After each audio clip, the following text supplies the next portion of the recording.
Bonjour, très chers compatriotes. Ezali Wabino Pierre Mike Moulowai. Les autres zoe que la situation il y a République démocratique du Congo. Makambo ezole kanakati ya République démocratique du Congo pe libanda ya République démocratique du Congo. Congo na yo Congo nanga. Congo ya bisenyo soba congolais. Sans tarder, tokende ko la situation ya mboka. Ça fait longtemps, ça fait temps et belé nazo le kate. Et voilà, c'était dû ya makambo mosusu oyo nazalaki nango po koskizenga yango ebanda kosala ke pesanga temps te po na leka. Bon, sikoyo tozo banda koleka nzambe asunga de façon que toyeba ndenge nini tokoki koévoluer. Et voilà. Tokende kolobela na situation ya dialogue bazolobela na kati ya République démocratique du Congo, bamakambo ya changement ya constitution, bamakambo ya occupation de l'est de la République démocratique du Congo. Tokende kolobela situation ya situation économique et puis situation financière ya République démocratique du Congo. Tokolobela ba situation exactement ebele o tokolobela na kati ya république. Bon, tokolobela pe situation environnementale. Situation oyo ya environnement ezali situation oyo il faut kotirer nango attention mingi. Na sina loba awa que Kinshasa ekoko kobonga dans quelques heures, pour surtout que Kinshasa esali ndenge nini ebongi pe ebongi. Et surtout na fleuve na biso oyo il faut veiller sur ba fleuve na biso, sur environnement na biso, sur ba makambo tellement ebele oyo il faut tolobela.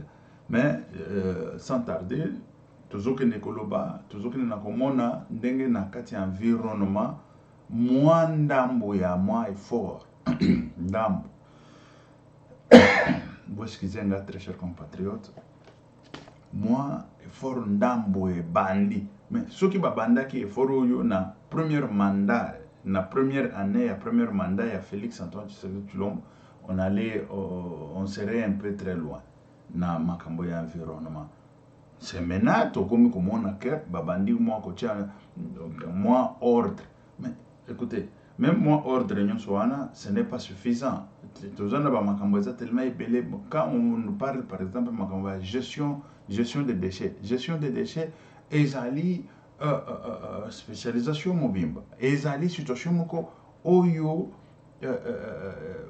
et surtout na République démocratique du Congo na bamilier ou tout nango mususu ya République démocratique du Congo, gestion ya déchets ezo bazo zwango bazo protéger nango mabele et puis en même temps ezo bebisa lisusu mabele, en même temps ezo sala lisusu ba inondation, en même temps ezo détruire mabele, en même temps c'est ça le problème oyo tout nango na République démocratique du Congo.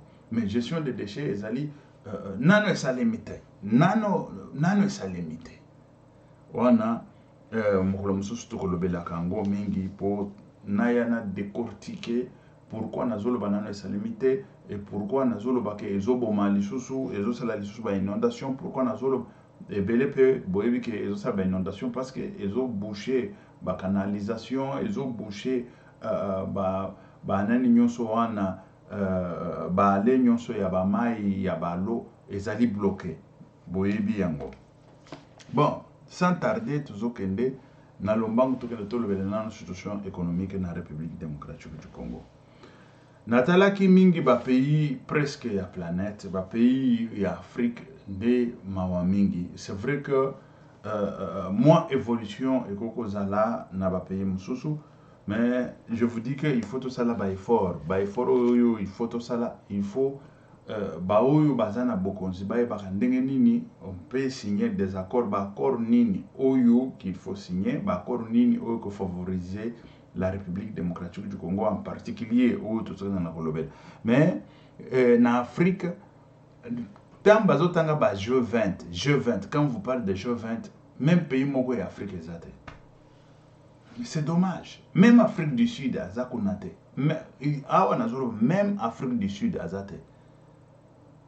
ba Libye oyo tobanda komona Libye Kadhafi o mais PIB ya Libye soki otali PIB ya Libye mais mawa trop soki otali ba PIB ya bamboka nyonso oyo mosusu mais ma ozotala ozoloba mais biso tolala bapongi tolala Afrique elala pongi kaka boye bon tozokende na koloba na Amérique latine toza na pays mibale oyo eza na ba G20. Quand je vous parle de G20, le pays le plus riche de la planète de G20. Le pays le plus riche de la planète en Amérique, bon, continent Amérique, nous avons les États-Unis, nous avons Canada, nous avons Brésil et nous avons aussi Mexique. Vous comprenez? Mais en Afrique, même Afrique du Sud, Afrique du Sud, Azana PIB Afrique du Sud, les alliés, ce qui 400 000 et quelques, ils ont même 1000 milliards.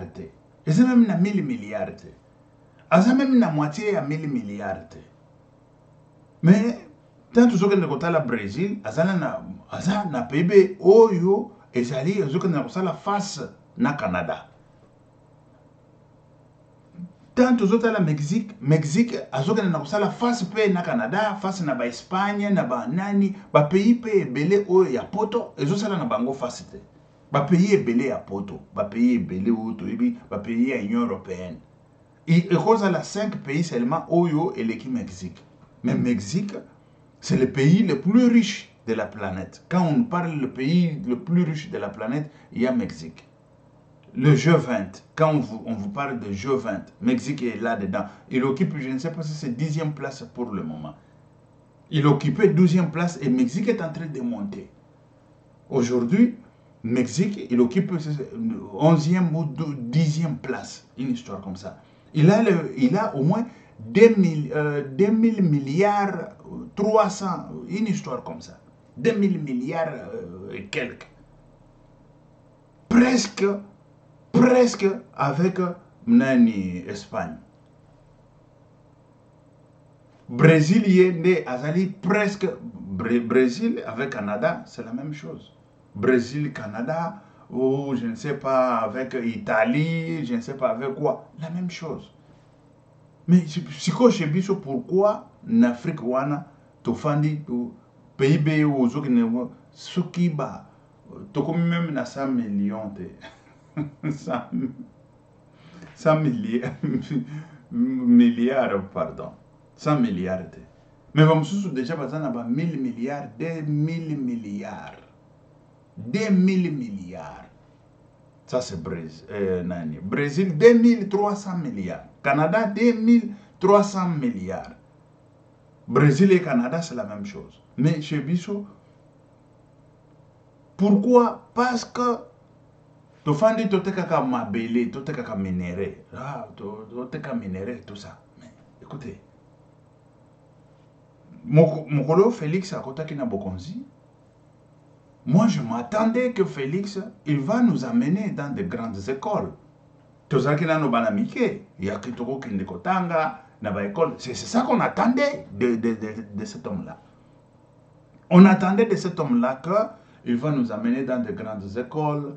Et puis on serait des ingénieurs, je ne sais pas quoi. Mais il est venu, il a pris les Koulouna, c'est les Koulouna qu'il a envoyé en Afrique du Sud. Pour en faire quoi? Je ne sais même pas. Ça c'est Félix. Tobandi ko bondana biso moko poto misala kaba ba tokoma ba ingénieur, tokoma ba nini et tout ça. Les lots tout comme.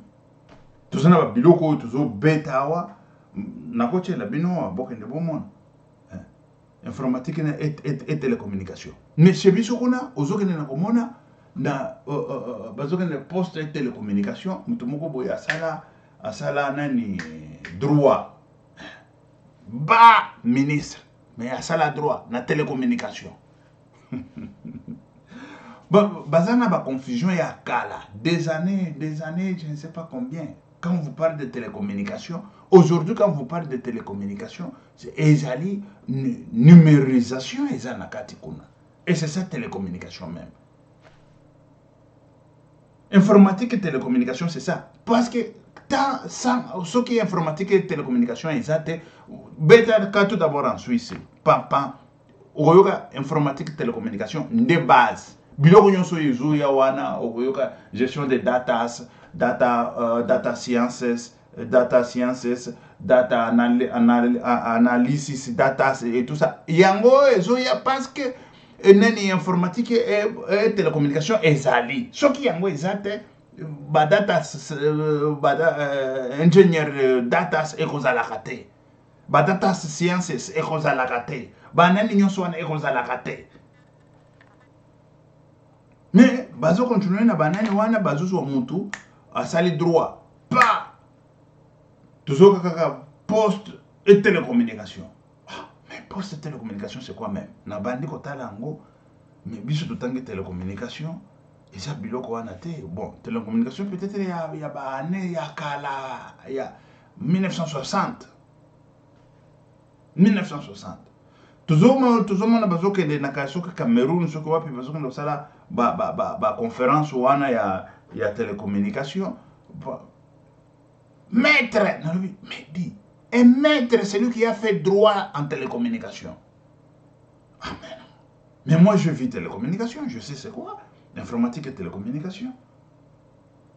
Nde c'est que on na ça mais le kamoza nini hao natala nabanda kusoko cheke mais bango bazana ba nani akala ba page ya kala wana et c'est ça comment est-ce qu'on va évoluer parce que les loyo quand toujours le Mexique est mais pourquoi Mexique est pourquoi le pays mususu est c'est avec la technologie.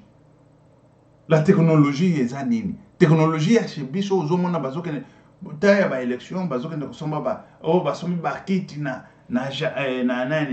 Corée du Sud tant que ba ingénieur biso yo awo nakolakisa bino ba ordinateur oyo ngamoko parce que ba ordinateur nyonso na sala elaka oyo eza ba ordinateur oyo na montanga moko ba ordinateur oyo na montanga moko parce que nazali na banani yango wana na sala ba classe wana na montanga il faut to lakisa ekoteka matin na États-Unis ekoteka ekosalema mais chiko po etaka na États-Unis qu'est-ce qu'il faut tozozela nini pour tout ça la kabana na biso peut tozokende na koteka na États-Unis tozokende parce que na États-Unis wana boyebisanga tant bazoloba non coopération entre la République démocratique et États-Unis eza pona nini corridor basali corridor yo ya nani ya lobito et comment on bimisa nini ba ordinateur mais non et comment on bimisa nini minéré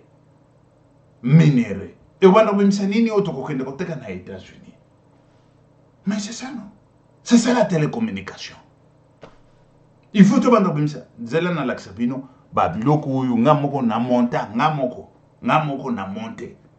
Mais c'est biso kuna okomona taba élection bazo sala ba kiti ba ke kosomba na Corée. Ba Coréen ba lepe mbongo pa neti ba Coréen baza mayele koleka biso neti ba Coréen bango nde ba kosala ba eloko moko ya malonga et tout ça. Mais okoyoka Félix a zono me batunaya soki ne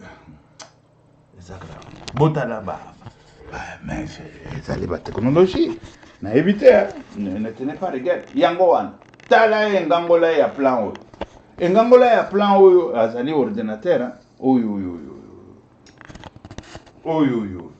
azali monter ordinateur monter na nani nango ekoteka mate toko monter pa mayam susu yango wana ozomona wana pe na monta c'est-à-dire que ça ordinateur na montagne na boskize mamsusu yango yo banini et tout ça biloko nyonso yo bozomona ezali matosi o ba venga soki matosi soki banini wana et voilà boskize tenir rigueur mais il a fallu que na la kisha pour que ne bomona que eza ba nani ba Coréen ba l'équipe biso mayele te pour tout ça la biloko oyo ekoteka na États-Unis et tout ça c'est quoi politique les politiques mais il faut basaka de façon que babiloko oyo ekozala ezosalema na kati ya République démocratique du Congo, comment tokokosala tosali mpe babiloko tobandeko mpe kokende koteka yango na États-Unis. Eza kaka kokende kotekaka ba minere bo bakei bateki minere kuna, minere bakei bateki mabele nyonso bazoteka yango kaka brut boye ezokende, bazoteka brut ezokende. Mokolo nini tokosala eloko mad en République démocratique du Congo ou avec des coopérations, tant tozokota sikoyo na situation ya coopération, tozokota na situation ya finance, économie et tout ça, parce que les États-Unis ne azana PIB na planète mobimbo, il y a 30 000 milliards. Et c'est là où un grand marché est là. Si on a un grand marché, on va proposer quoi? C'est ça. Toko proposer, toko sala mituka électrique. Bisoyo, ba ingénieur. Toko sala mituka électrique gris. Tobandi pe koteka kuna na États-Unis. Mais eza machikwata. Ba ebisi bino ke business ezala kaka fulani. Ezaka machikwata. Tokeyi biso tu machikwata. Bango batie boy, batie Tesla wana biso pe toche ya biso awa soki nini machikwata. Et c'est ça. Tout s'imposer pe nanen. Mais pour yokota kuna douane, comment est-ce qu'on peut faire?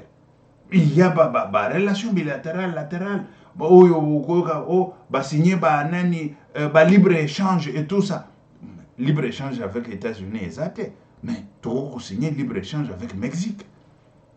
Tu as signé libre échange avec le Canada. Mais parce que le Canada, les États-Unis, bango bazana libre échange. Parce que la Chine le faisait depuis longtemps. Pour à côté ça article na États-Unis atekaka.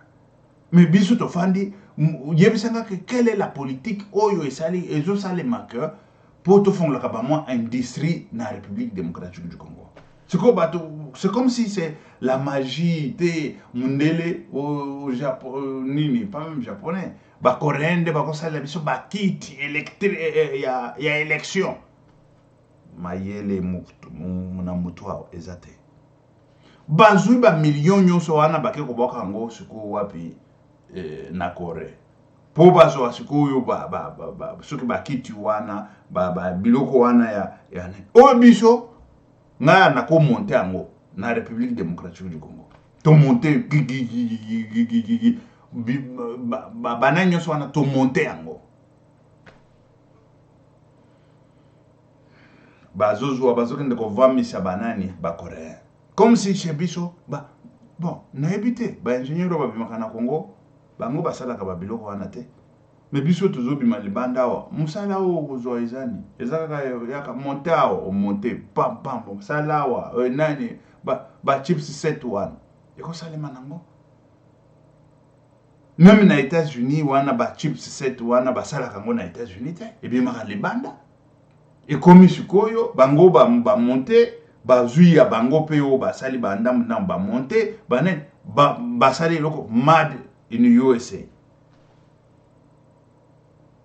Mais Congo yo mokoloni to ko banda ko sala ka biloko pe to bande ko teka mad in Congo, ou peut-être que poto teka quelque part to ke ipe to lekeli wana mad na mboka wana me yo uti na mboka na biso.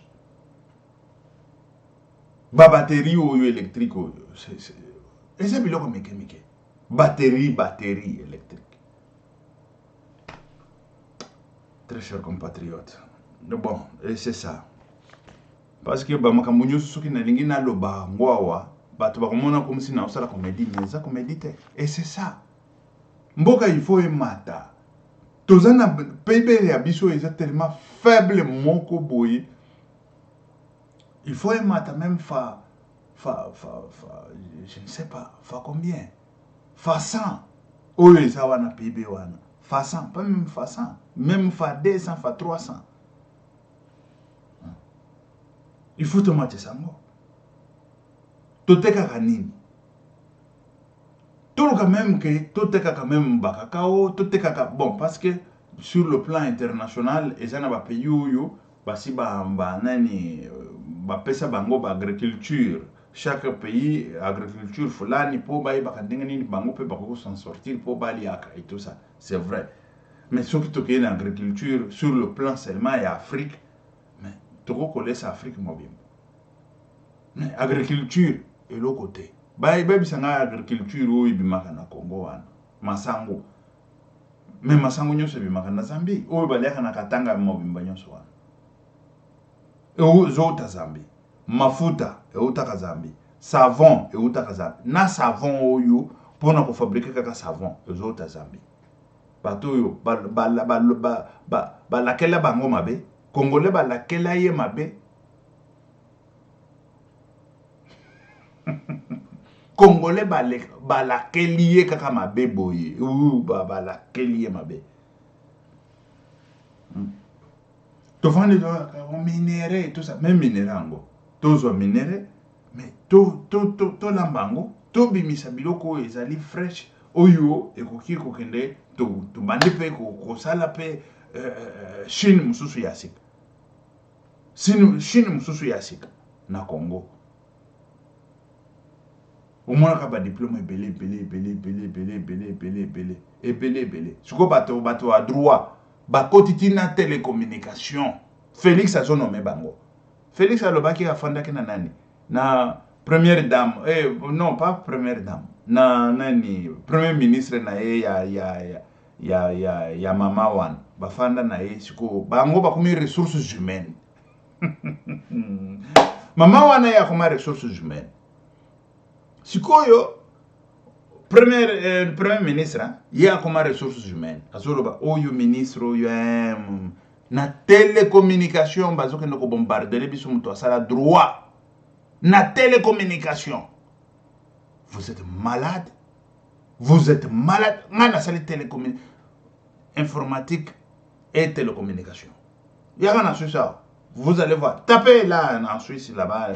Comment? Même pour convalider le diplôme, on vous dit c'est quoi? C'est informatique et télécommunication. Informatique et télécommunication. Mais comment on peut nous prendre quelqu'un de droit, on nous met sur la télécommunication? Comment expliquer ça? Comment expliquer? N'a explication, je ne vois rien. Numérisation et tout ça, il faut ministre, il y a ce qui a une numérisation. Mais écoutez, les lots makambo, il faut que tout sango. Il faut que tout sango. Ah, mais oui. Il faut que ça la makambo ndenge, il faut que ça. Mboka, tokoteka cerveau te. Ba cerveau nyonso oyo toza nango soki cerveau batongo ya mayele na yebi soki basa ba professeur Mbata wana. Azoye la biso ba biloko mususu kozoka changement de la constitution et c'est fini. Professeur Mbata, tu as fait quoi? Et puis, on produit quoi en République démocratique du Congo qu'on peut vendre ici dehors? Tu peux nous dire, professeur Mbata. Ingénieur Bonio, tu zobi misa. Oh, ingénieur, à quoi ça la moi quelque chose? Ingénieur, yéou, à quoi ça la moi quelque chose? Té, j'ai vu ce qu'on a tous à Ganaba. Et puis, Dédé, tu zobi na koloba. Ba makadam nyonso yo bazo chawan. Nazoke na koyebisa tata oyo ya oyo aza na cour constitutionnelle parce que plainte ezali kuna tosuti tchaki ezali po bayeba kosala banzela malamu bayeba kosala banzela en norme oyo nzela ekokoumela tata wana ya cour constitutionnelle président ya cour constitutionnelle Kamulete azui dossier à Fandeli. Kamulete, il va répondre. Il est porter plainte. Parce que Ezali, il est azo zela soki token de confirmer plainte, soki token de confirmer. Dit, il est aza censé akoyeba droit. Ezangate, il est aza censé akoyeba droit. Parce que wana Ezali droit, Ezali droit ou Ezali localité. Ou ezali droit moko ezali limité na ba frontière. Mais non.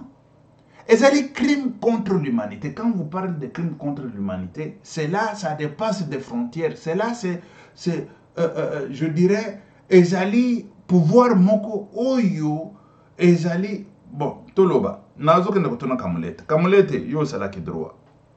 Comment se fait-il que le président Oyo, il y a un ancien président Oyo tchadien, et c'est Kombo Izoye Zokim, Bajija ye, asala ba crime na Tchada, mais Bajija ye na Sénégal. Et puis ba condamna ye à vie na Sénégal. Tu peux me dire, parce que ye, aza Sénégalais, ye, aza Tchadien, asa les crimes na Tchad, mais pourquoi va se juger na Sénégal et puis va condamner à perpétuité ti les lois en prison. Nous avons pour comprendre que dossier to pesa qui na cour constitutionnelle ezali dossier yo ezali na frontière il y a que awa limite awa oko tu peux nous contacter partout où nous sommes tels que des témoins. Aussi, on peut les contacter partout où ils sont, basés aux États-Unis, basés au Canada, basés en Afrique, basés en Wapi. On peut les contacter. Et ça dit que non, kaka na Congo, non. Et ça dit situation où il y a crime contre l'humanité. Monsieur Kamulete, celui qui t'a nommé, il sait que tu sais la matière. Il sait que tu sais la matière. Mais toi, tu prends les dossiers au Fandel. Tant que Banzela Wan, Bazo continue à faire Banzela Mabe, et au Ego Salaba 2 ans, 3 ans, 4 ans et Koufi, et tout ça, c'est Kamulete qui va payer. Tout ça, ça va tomber sur Kamulete parce que c'est celui qui devrait prendre les dossiers pour affoncer le dossier sur Koyo, Poké, Bino, Boyao. Les Cambonini Bozo Salao, à plein de côtés, situation est en Bino bozo sala ndenge ni nzela. Est-ce que nzela wana bozo sala ezali na norme? Nzela wana ekoume. Nzela wana batu pe bakobanga il faut to sala biloko malamu. Ba sali biloko malamu. Mais Kamulete ya zui dossier afandeli. Yam azomona comme si eza bato baku ya cour constitutionnelle o ba chacha bango bakenda pe bapoto père moko azawa. Oyo soki babenga kaena asana Belgique. Avant tant yo Kamulete, avant yo Kamulete au kota. Esaïe non, Benoît, c'est papa Benoît wana soki papa Benoît. Kokobar Benoît, Azawa, na Belgique. Mais yo, toi, tu crois que tu vas venir ici en Belgique au fond de rien? Tant que biso, to yebi makambo ezali, au fond de rien jamais, Kamulete. Au fond de rien jamais. Ozana Belgique to kolandela yo, ozana France to kolandela yo, partout to kolandela yo, que justice go bangwati. Parce que médecin zawan, osa médecin, yon de médecin, chef ya centre médecin, mouton maladie yo, soigner mouton maladie, te, ngai na chef à centre, mouton maladie a koufi. Mais qui va payer? Qui va payer? Mais yo, mouton, yo le baki que tu es médecin, bachek yo en tant que médecin, mais mouton aye, au lieu de soigner yo, que comme la massacre. Et c'est ce que Kamulete est en train de faire. De se réjouir ensemble, naba tunyon so ana to porta plainte. Kamulete, ekolata yo, ça je te dis. Yeba kango. Parce que wana ezali naba nani ezali ezali international. Quand je parle d'international, naba convention de Genève, ba convention union so yuto, yeba kawana otanga wana. Et c'est ça, c'est là où se trouve le dossier. Mais yo zo un gros dossier, au baloli un gros dossier, Kamulete, tu vas payer cher. Ça je te dis, tu vas payer trop cher. Tu vas payer trop cher. Et voilà. La situation est très chers compatriotes. Tokozonga de Soussou. Lobby, que Dieu vous bénisse, que Dieu soit avec vous. Et c'est là que Pierre, Mike, Moulowai. Ok, merci, ciao, à la prochaine.